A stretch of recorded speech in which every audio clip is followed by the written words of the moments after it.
Hello again and welcome at WP Marketing Robot. Sometimes I get the question, where are my feed URLs, or where's the feed file? Well, actually it's on the server, and you can find the feed in the feed list.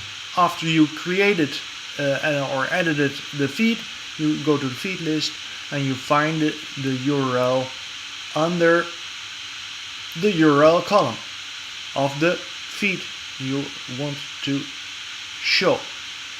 Another way is to click on the view button.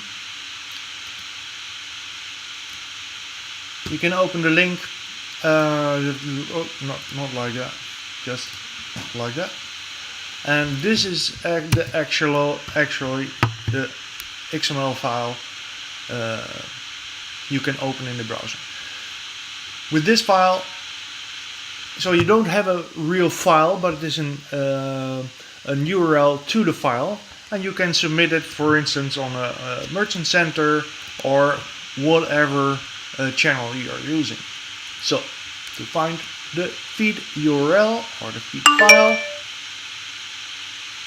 follow the URL or click the view button. Thank you for watching.